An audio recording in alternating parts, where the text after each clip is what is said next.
eelmine kord me rääkisime sellest, mis on arbitraaži eelised, miks arbitraaži minna, miks mitte minna ja niisugust üldist juttu. Me rääkisime ka sellest, et arbitraaži aluseks on vahekohtu kokkulepe ja poolte autonoomia, pooled kujundavad selle menetluse. Millest me ei rääkinud täpsemalt on see, et kuidas see vahekohtu kokkulepe siis sünnib ja mis siis edasi saab. Et täna siis räägikski sellest, et vahekohtu kokkulepe, milline see on ja kuidas siis see menetlus käima hakkab, kuidas ta lõpeb ja kuidas seda vaidlustada. Pool tundi on tegelikult selleks üsna väike aeg, aga see mõte ongi selles, et anda üldine ülevaade selle kohta, kuidas see vahekohtu menetlus siis nagu reaalselt toimib. Nagu ka eelmine kord, absoluutselt kõik küsimused on väga teretulnud. Ma arvan, et siis on ta palju sisukam see ettekanne ja niimoodi me liigume kõige mõnusamalt edasi. Kui me jääb lõpust näiteks seda, et me selle vaidlustamisega seoses või täitmisega seoses me mingeid detaile praegu ei jõua, siis ma usun, et me saame seda katta ka järgmise korra raames, kui me räägime Triinu Uihiobiga siis Eesti Kaubandus-Tööstuskoja vahekohtust ja ICC vahekohtust ja võib-olla veel mõnest vahekohtust, et mis nende erisused on. Et mõnes mõttes see osaliselt ka võib sealt kattuda selle teemade mõttes sisuliselt. Nüüd, kui me ütleme, mis asi on vahekohtu kokkulepe, siis vahekohtu kokkulepe on, ma kõigepealt alustaks terminoloogilise asja. Mina räägin vahekohtu kokkuleppest ja ma räägin täiesti põhimõtteliselt vahekohtu kokkuleppest. Algselt oli see niimoodi ka seaduses kirjas, kuid ühest hetkest, ma ei mäleta täpselt, mis aastal see oli, 2013 äkki, kus Justiitsministeerium tuli miskipärast selle peale, et me peaksime terminoloogiliselt eesti keeles rääkima vahekohtu menetluse kokkuleppest. Ehk siis seaduses on meil tänaseks päevaks vahekohtu menetluse kokkulepe, aga praktikas praktiliselt kõik räägivad vahekohtu kokkuleppest. Inglise keeles meil on arbitration agreement, ei ole mingi arbitration procedure agreement. Et miks nad seda tegid, see on mulle arusaamatu ja ma arvan, et see oleks mõistlik tagasi muuta mingil hetkel, aga nii on. Ehk siis, kui seaduses loete vahekohtu menetluse kokkuleppe, siis tegelikult see on sama asi, mis vahekohtu kokkulepe. Ja vahekohtu kokkulepe on siis poolte kokkulepe anda nende vaheline vaidlus mingi kindlaks määratud õigussuhtest või tekkida võivast õigussuhtest vahekohtu lahendada. Ja selle kokkuleppe sisu on see, et ta lepitakse kokku sisuliselt, et nagu eelmine kord mainisin, et Anti ja Aare on omavahel mingisuguse lepingu sõlminud, nad lepivad kokku, et kui neil tekivad erimeelsused, siis näiteks Triinu lahendab need vaidlused ja Triinu otsus on lõplik. Vahekohtu kokkulepe võib olla sõlmitud varasemalt koos lepingu sõlmimisega, aga see võib olla sõlmitud ka näiteks siis, kui vaidlus tekib. Ja enamasti ta ikkagi on sõlmitud kohe algselt koos lepinguga, sest et hiljem, kui vaidlus on tekkinud, siis on pahatihti päris raske seda kokkulepet saavutada. Kui ta nüüd on tavapärase lepingu osaks, näiteks kõige tavalisem on, sõlmitakse mingisugune müügileping, müügilepingu lõpupunktides on lepingule kohaldub Eesti õigus, vaidlused lahendatakse siis kas sageli Harju maakohtus näiteks või siis selle asemel ongi vahekohtu kokkulepe. Lahendatakse ICC rahvusvahelises vahekohtus, menetluse keel on inglise keel näiteks, mis on võimalik panna. Menetluse koht on Pariis või Tallinn ja siis ta on selle suure lepingu osa. Siin tuleb tähele panna seda, et mida ilmselt enamasti lepingut koostades ei mõelda selle peale ja ei teata seda, et vahekohtu kokkulepe on olemuslikult eraldiseisev leping, isegi siis, kui ta on füüsiliselt suure lepingu osaks. Ja muu hulgas kohaldub sellele üldjoontes eraldi õigus, ehk iga kord peab eraldi analüüsima, mis õigus kohaldub vahekohtu kokkuleppele ja sellele menetlusele ja mis õigus kohaldub siis tavapärasele lepingule. Ehk see, et lepingus on kirjas, et lepingule kohaldub Eesti õigus, ei tähenda automaatselt seda, et ka vahekohtu kokkuleppele kohaldub Eesti õigus. Näiteks, kui vahekohtu kokkulepe on Stockholmi Kaubanduskoja arbitraaži kohtu kohta ja öeldud on, et vaidlus toimub Rootsis või vahekohtu menetluse koht on Rootsi, Stockholm, siis ülisuure tõenäosusega jõutakse analüüsi tagajärjel selleni, et vahekohtu kokkuleppele ja vahekohtu menetlusele tervikuna kohaldab Rootsi õigus hoopiski, mis siis, et lepingule tervikule kohaldab Eesti õigus. Siin on, ütleme, ma ei hakka siia detailidesse minema, siin on vaidluskohti sellega seoses, aga see on üldpõhimõte. Teine küsimus, mida vahekohtu kokkulepet sõlmides peab kindlasti silmas pidama, on see, et vahekohtu kokkulepet ei saa absoluutselt kõigi vaidluste kohta sõlmida. Seadus ütleb meil seda, et vahekohtu kokkuleppe ese võib olla varaline nõue. See on kõige üldisem põhimõte. Mittevaraline nõude kohta kehtib vahekohtu kokkulepe üksnes juhul, kui selle kohta on võimalik sõlmida kompromissi.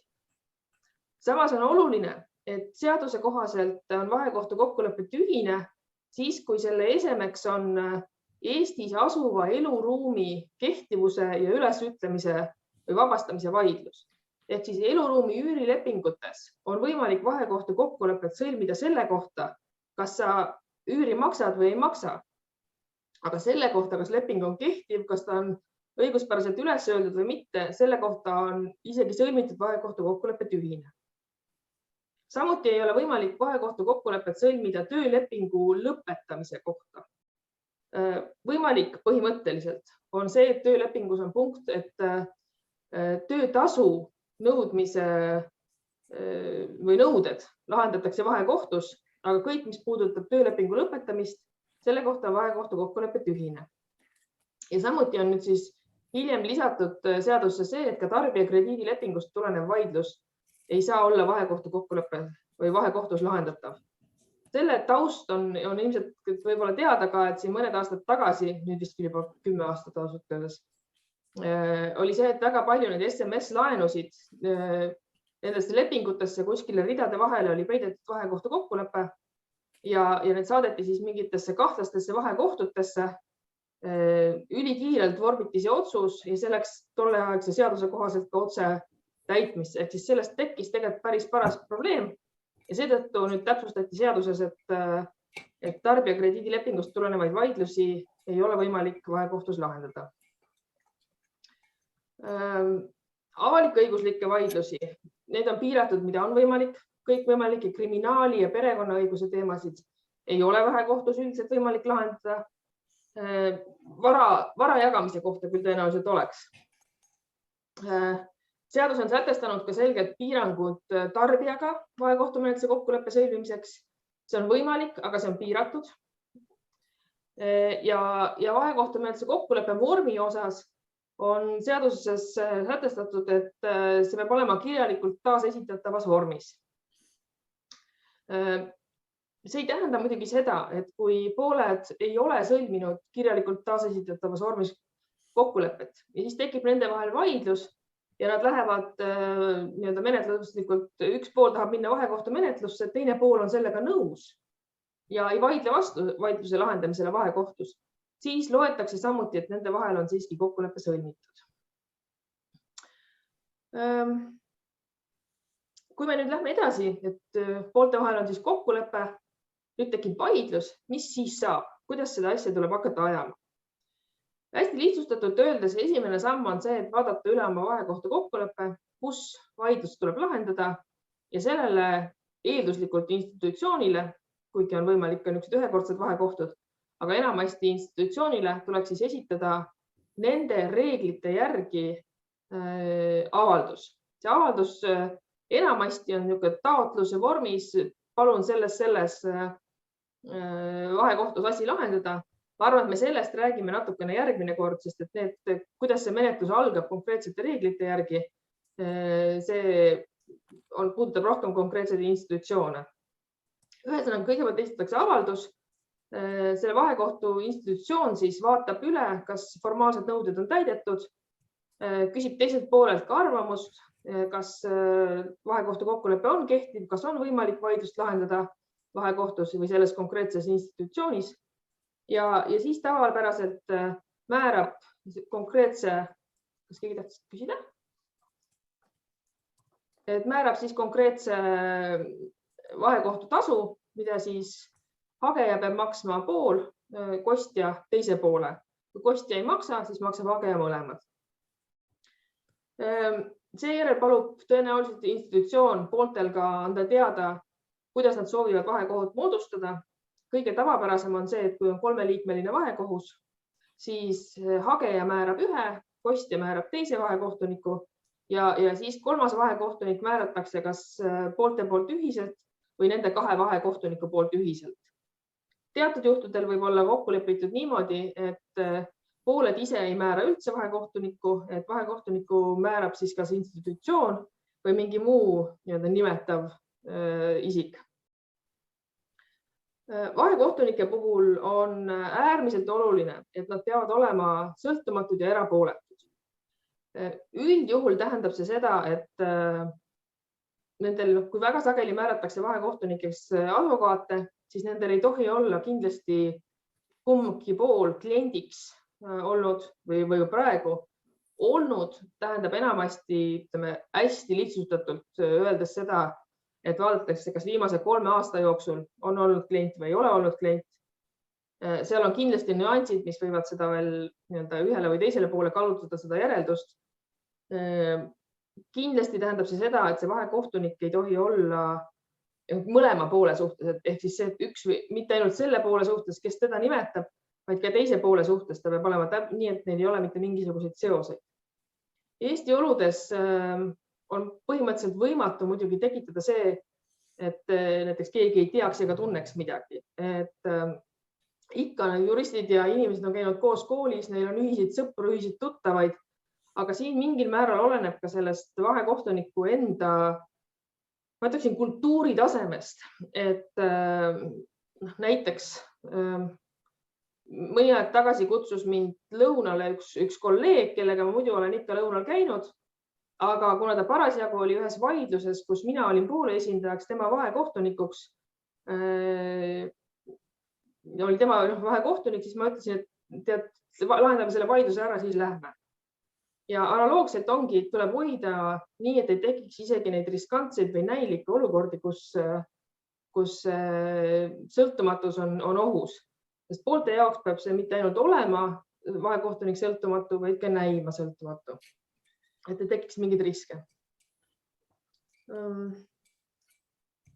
Ja siis, kui pooled on selle vahekohtu määranud, nimetanud need väga sageli konkreetne institutsioon, siis kinnitab vahekohtu ja annab selle vaidluse nii-öelda vahekohtule üle. Siis järgmine samm on üldjuhul see, et see vahekohus teeb, kas siis kirjalikult määrab või teeb ettepaneku mingiks ajagraafikuks, kuidas vaidlus lahendada. Või siis eriti välismaal on see tavapärasem, et tehakse selline menetluskonverents, kus poolte esindajad osalevad ja lepitakse kokku, siis, et kui palju läheb aega selleks, et üks pool hagiavalduse esitaks, kui palju teisel on vaja vastamiseks, millal me teeme istungi, kas me teeme istungi, kas meil on tunnistajad, mis küsimusi meil veel on vaja lahendada.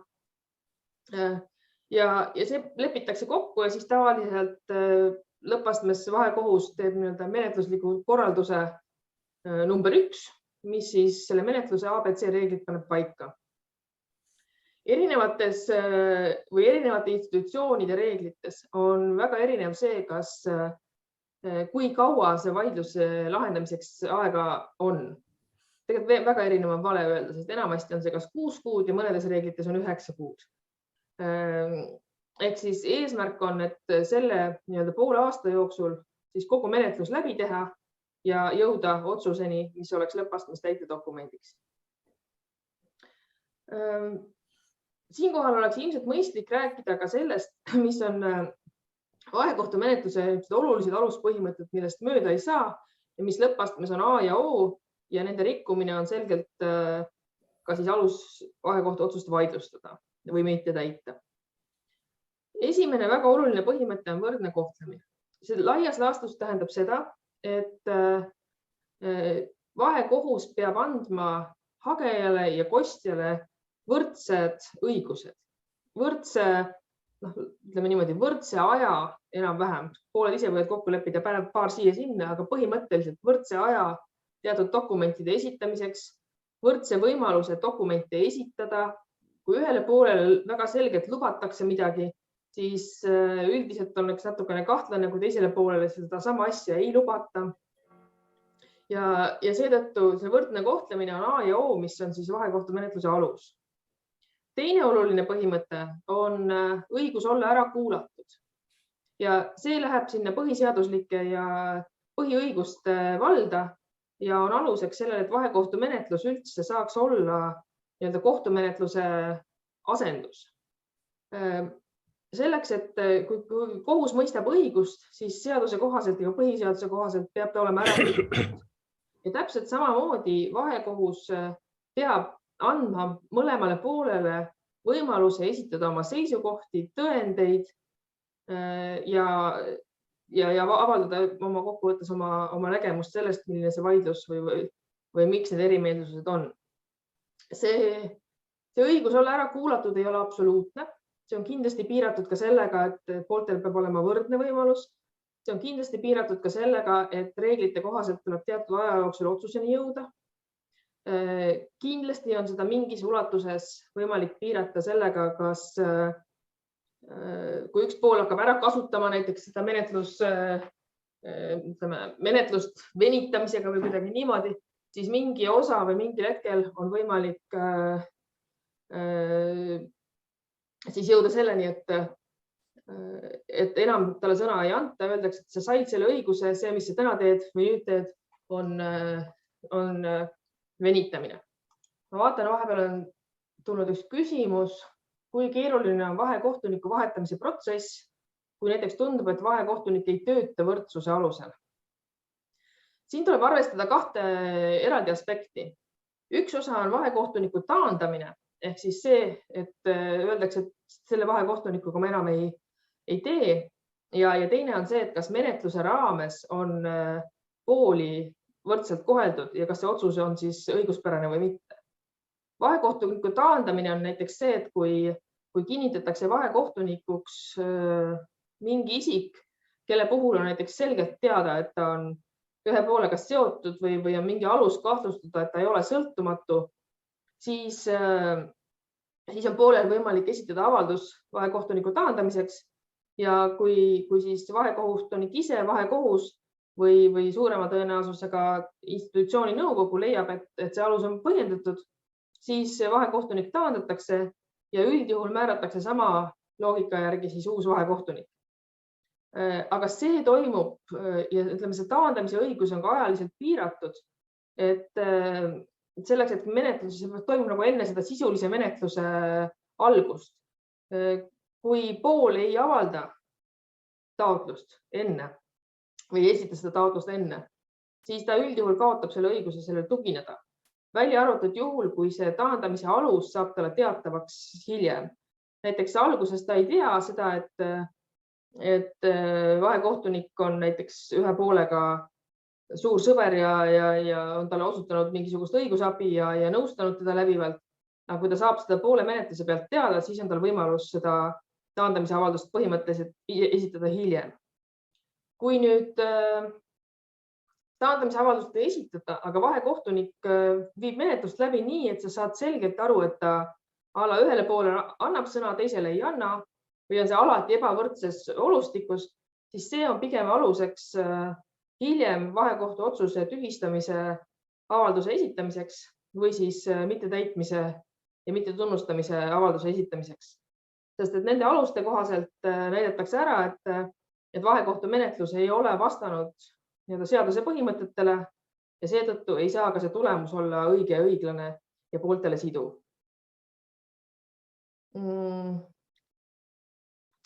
Menetluse osas veel, vaadates ka kella, menetlus siis põhimõtteliselt mõlemad pooled esitavad oma kirjalikud seisukohad. Tõenäoliselt enamikes asjades tehakse ka istung, kus siis vahekohtunik kuuleb poolte argumendid ära. Laias laastus on see nagu kohtuistung. Aga vahekohus on mõnes mõttes palju paindlikum ja mugavam ja sageli, kus see istung toimub, ta võib toimuda kas kuskil advokaadibüroo nõupidamiste ruumis, ta võib toimuda sageli kuskil hotelli konverentsiruumis, Eesti Kaubandus-Tööstuskoja nõukogu või need vahekohtu istungid toimuvad väga sageli Kaubandus-Tööstuskoja nõukogu ruumis. ja nad on, ütleme, oluliselt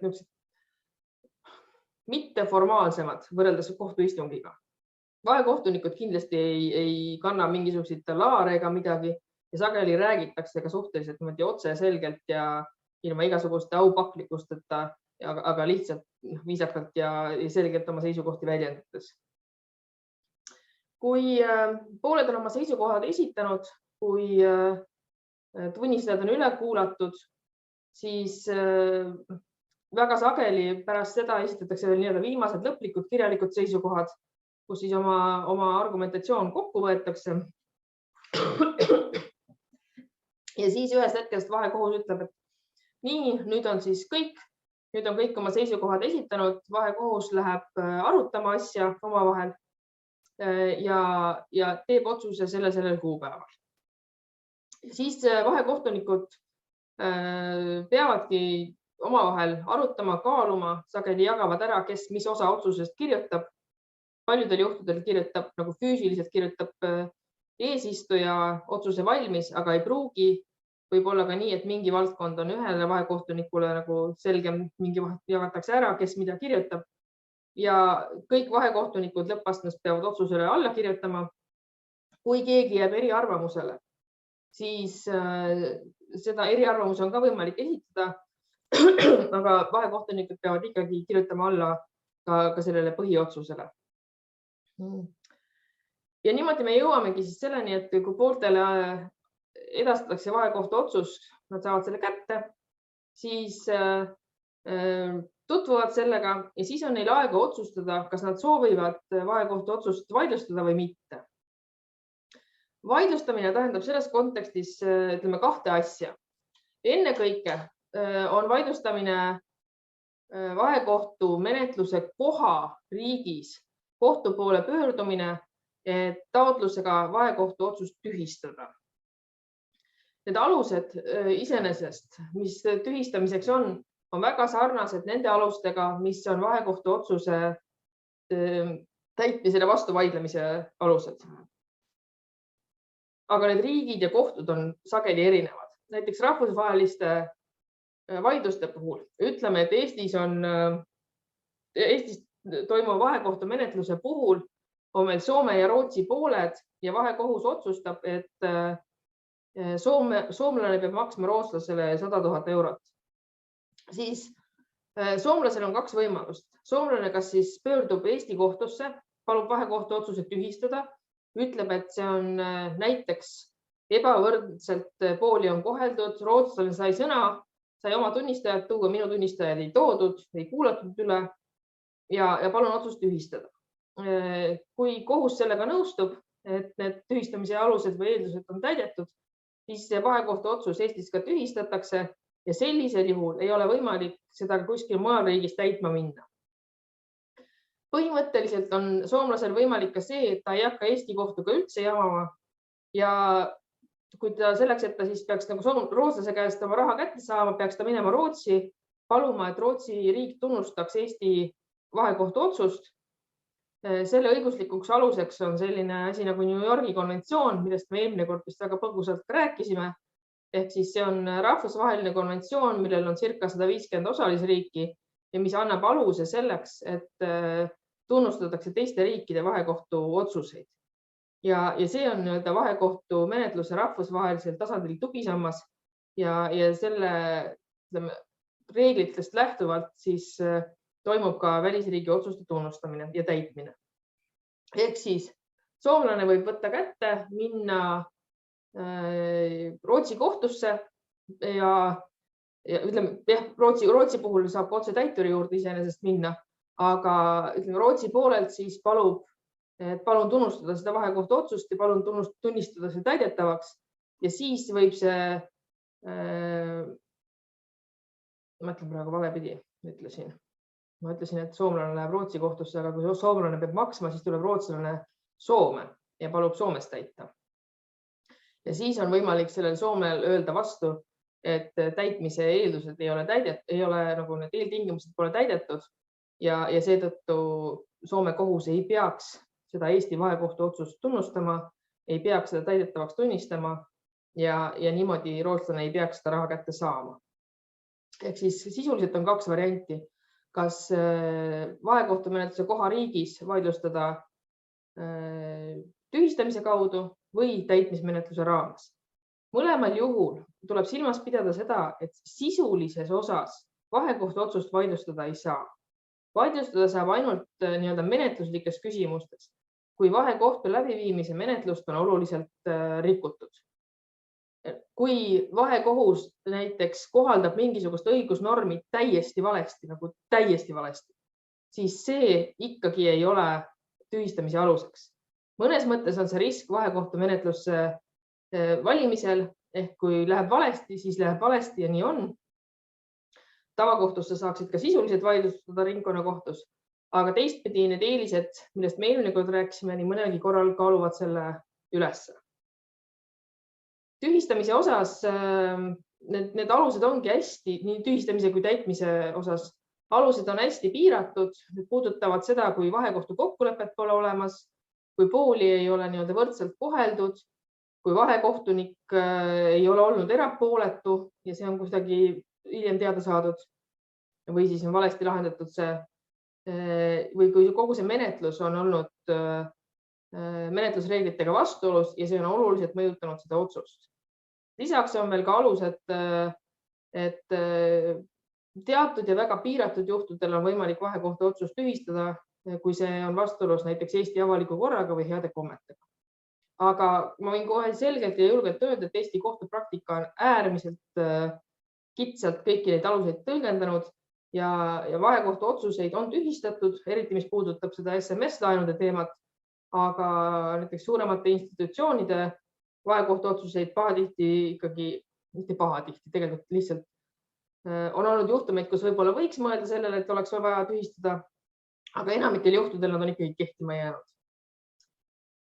Kell on 10.29. Kas on veel küsimusi? Üks on tulnud. Kui oluline on lepingutes näidata vahekohtu arbitraaži toimumise kohta ja kas see on laialt levinud praktika?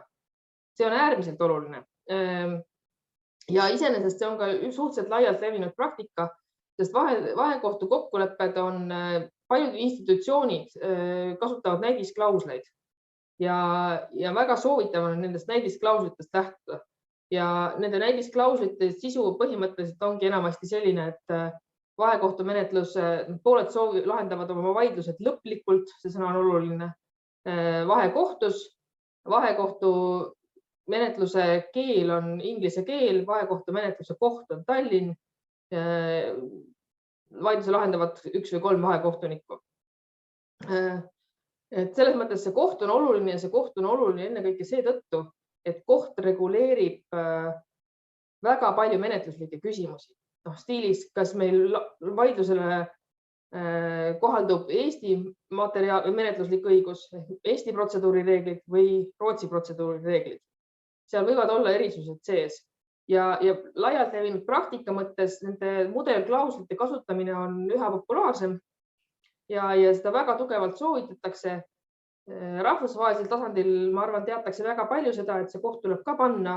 Eestis, ma arvan, paljudel juhtudel seda ei teata, aga kui kasutada mudelklausleid, mida alati tasub kasutada, siis see on enamasti seal sees.